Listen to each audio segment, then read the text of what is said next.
Light coming out heavy. So, what makes a good hunter a good hunter? And It's all decision making.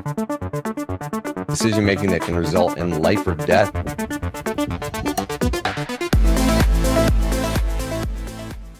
Guaranteed a 400-inch bull. If you don't have a ton of points, if you're that sub 10 points range, if you got around 5 points, no, I'm just kidding. Those bulls, the big bulls, get killed. If you want to be successful, these bulls come out of the woodwork. All right, guys, we're jumping right into Unit 9. We're talking hunting strategy, we're talking hunting spots, and we're talking draw odds for non-residents and residents. Unit 9.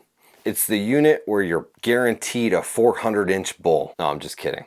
It's a unit that a lot of people attribute some of the biggest bulls in the state of Arizona to come from. And they're 100% correct. Unit 9 has a trophy potential that is as high as any other place in Arizona. It is the northern border is the Grand Canyon National Park, which essentially is an elk refuge. It's where these big bulls can grow a little bit longer. And sometimes it's all it takes to get to that upper echelon type bull. Sometimes to get to that 350 to 380, 400-inch bull mark, all elk need is one more year of growth, combined with some maybe a good moisture year, and then they'll explode. So you have essentially an elk refuge as its northern border in Unit 9, which gives way to trophy elk hunting. And if you are in the draw at all, if you have taken part in the Arizona elk draw, you know that Unit 9 is extremely difficult to draw, especially if we're talking early archery. And early archery is where and when those bulls, the big bulls, get killed. Because the big bulls like steep, nasty canyons, and they live mainly in the Grand Canyon National Park most of the year. And Unit 9 is the Kaibab Plateau, and it essentially is just a big juniper flats. There's elevation here and there, but there's some ponderosa pine forest on that northern edge up by the Grand Canyon Park. But for the most part, it's flats, it's a plateau, a lot of junipers and kind of rolling hills. And that's cow country.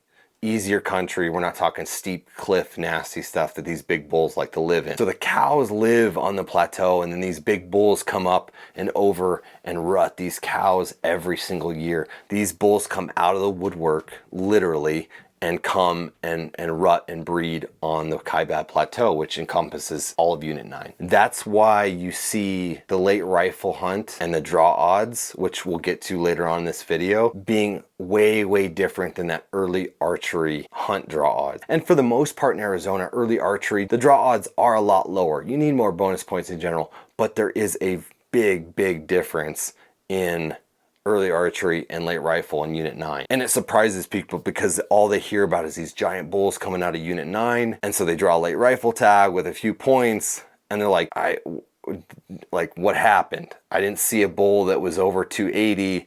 I didn't even see anybody kill a bull. And then they realize actually early archery when all the action happens. So let's talk about archery. Knowing that Unit 9 is essentially, it's the southern edge of the Grand Canyon.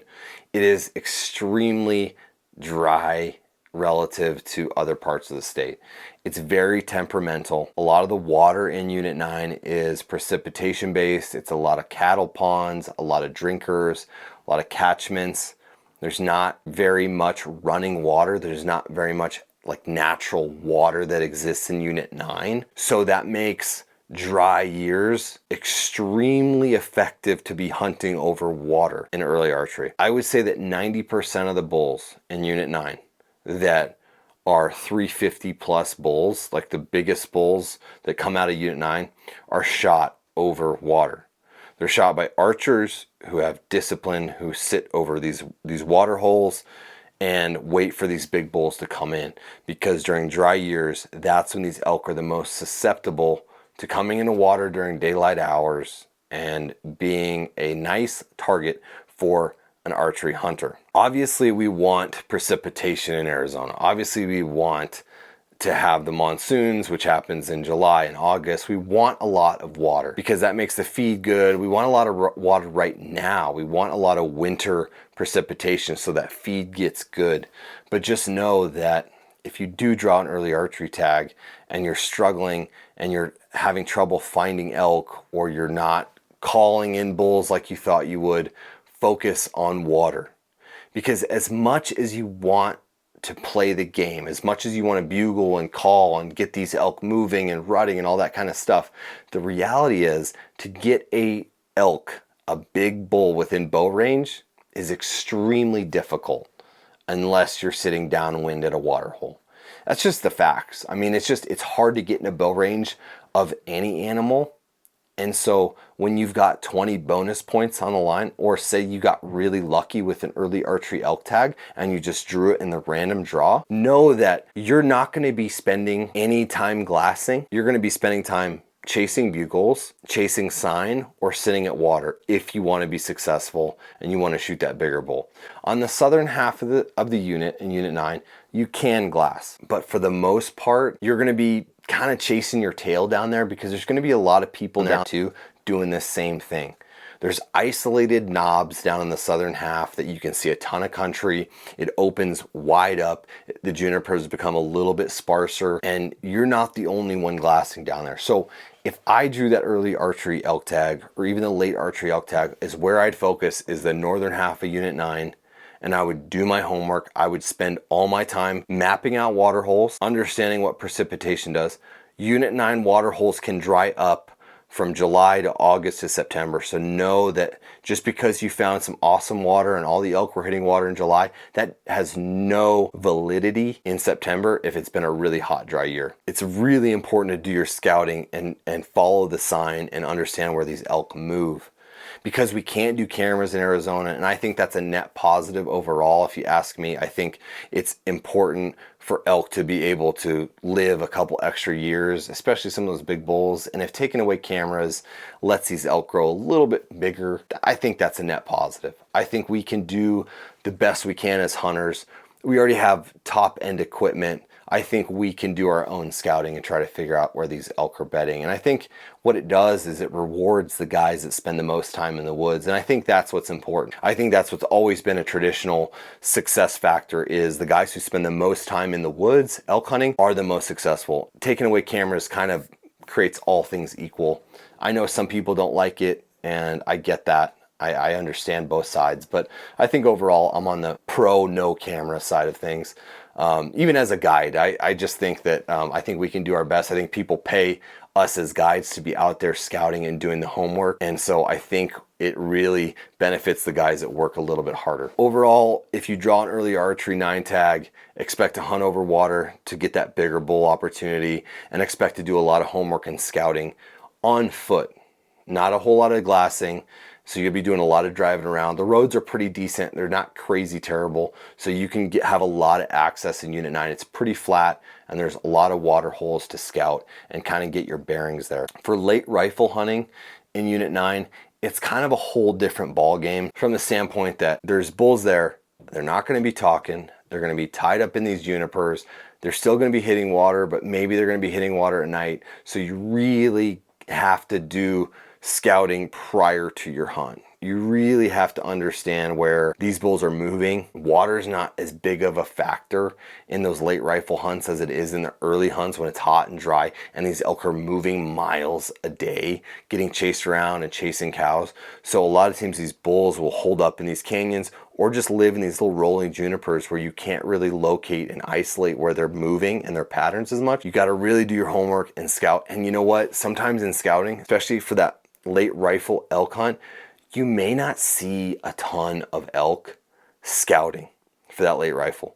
But what you want to do is you want to scout for areas that you think elk are going to be pushed into. So that's a little pro tip for that late rifle hunt. For that late rifle hunt, you want to scout some of those the nastiest canyons you can find in Unit 9. Scout those, because even though you don't find bulls, they will be pushed into those canyons once the shooting starts in Unit 9, because they give out a handful of tags for that late rifle hunt. You want to scout where you think these bulls are going to be, and not where they are, especially in a unit where you can't glass big country and inventory and pattern bulls quite as easy as you can in other units. So that's a little pro tip. Try to scout where they are going to be for that late rifle hunt. Don't get discouraged if you don't see anything. Just play the game. These bulls are going to be pushed around in the junipers, and people are going to be driving around and trying to shoot them close to the road. So just know that. The draw odds in Unit 9 are what to expect for early archery. It takes a ton of points to draw an early archery 9 tag if you're a resident or a non-resident. For a late archery tag, it doesn't take quite as many points. That's to be expected. It's a tough hunt. I would still hunt water if it was me, if it was late archery. Unless it really snowed or did something crazy, I would still focus on the water with a late archery tag in my pocket. Late rifle, it's great if you're a resident and you want to play the game and you want to hunt. I think a late rifle 9 tag is phenomenal if you don't have a ton of points. If you're that sub 8 to 10 points range, if you got around 5 points, I think it's a cool hunt. I think it's a really cool hunt for a guy specifically that doesn't have the ability to maybe go crazy into some of these wilderness areas and other units. Maybe your fitness level isn't there. Maybe you're a little bit older and you want to stay closer to a road while you're hunting, or maybe you prefer to hunt closer to water or more stationary type of hunting. I think a Unit 9 late rifle hunt is really geared for you, and not so much the guy that wants to get and go backpack spike out hunting for a trophy, just because the access issue and just because of how the country is kind of a lot flatter and a little bit more just adheres to a lot of backcountry travel via quad, truck, and side-by-side and all that in between.